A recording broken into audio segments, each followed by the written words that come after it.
In the wake of tragedies like the shooting spree at Sandy Hook Elementary School, shock and sorrow are often followed by frustration that evil prevailed. If only someone could have been there to intervene. In Maricopa County, Arizona, Sheriff Joe Arpaio and his posse of some 500 gun-toting civilians are those guardians of good, or so they believe. But not everyone agrees. My co-anchor, Terry Moran, reports. At a high school just outside Phoenix, Arizona, a madman stalks the halls.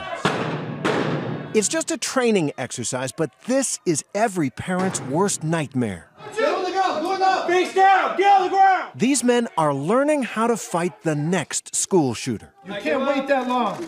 And oddly enough, their coach is 1990s action film legend Steven Seagal. For every second that goes by, I told you this, you could have dead children. The Out for Justice star knows a thing or two about simulated shootings, but he's not acting here.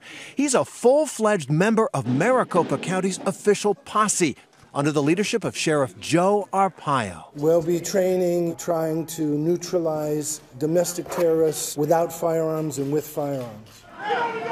The county's posse will protect the county's schools.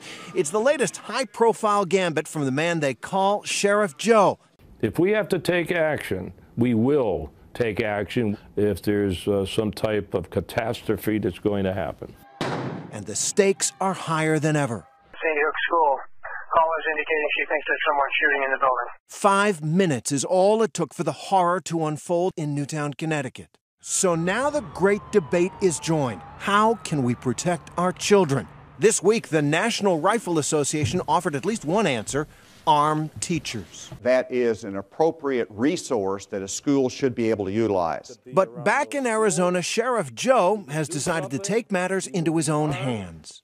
We are here to protect the children.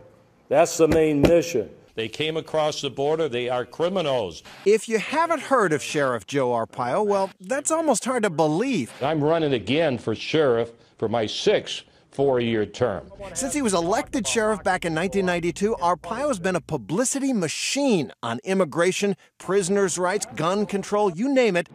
This man has found his way into the national discussion. Guns? Killing kids? That didn't happen when I grew up. And now he's got an angle on school safety. So the NRA comes out and makes this call for guns in schools. Are you just doing the NRA's bidding? I don't copy other people, what they do. They copy me.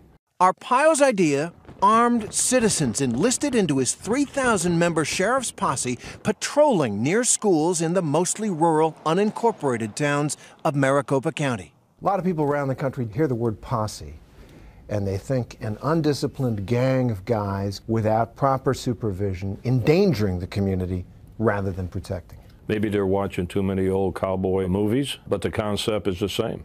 Instead of going after horse thieves, we go after car thieves and anybody else that violates the law. Chamber open, magazine inserted, safety's on. Screws are ready. You don't want a hole in your roof.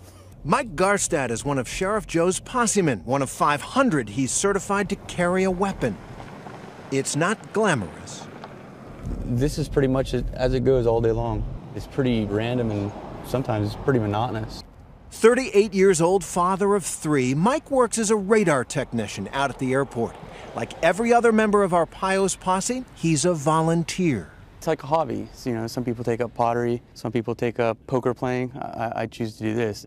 Mike never actually enters school grounds. He just patrols the surrounding area, strip malls, parking lots, looking for that needle in a haystack. The school patrol is essentially a community patrol. But gun control advocates say armed civilians anywhere near a school could be a recipe for disaster. Some of the parents we spoke with at a school on the posse's watch agree. You have people that have weapons on them that can murder other people, and they're volunteers. They're not police officers. And I honestly worry about instances like what happened in Florida with Trayvon Martin. This is rent-a-cop stuff. Geezers with guns, people say. And you're risking the kids' lives more than you're protecting them. What kind of training do these guys have? We give them law enforcement training. In fact, I'm going to do more. It's the same training that you'd get in the police academy? Not exactly. They don't go through that many hours. You can go through all the training you want, but it's the common sense sometimes that makes a difference. Arpaio has built his posse over the years and assigned them all kinds of tasks, from patrolling malls during holidays to investigating President Obama's birth certificate to hunting down undocumented immigrants. For 3.5 years, every day they're in front of this building calling me Nazi, Hitler. The Obama administration's Justice Department has filed a suit accusing Arpaio of a pattern of unlawful discrimination. Joe's gotta go! Joe's gotta go! Activists call it a reign of terror, and they worry that the sheriff's school posse will be part of it. I'll get on the other side here. I saved their lives? Where? Saved my kid's life. They were on drugs. Wait, they were on drugs. You getting this? Everybody knows Sheriff Joe in this county, like the Hispanic mom who pulled up alongside us and thanked him for jailing and straightening out her wayward sons. Thank you. You made my day, because I get a lot of heat from the Hispanic community. At 80 years old, he still likes all the attention. He's over there! He's over there! But is his school posse just PR or a real solution? Give up! Give up! Maybe both. I breach, I'm going. I want everybody to know we're out there, our Iron Posse. So if they want to call me a publicity hound, good.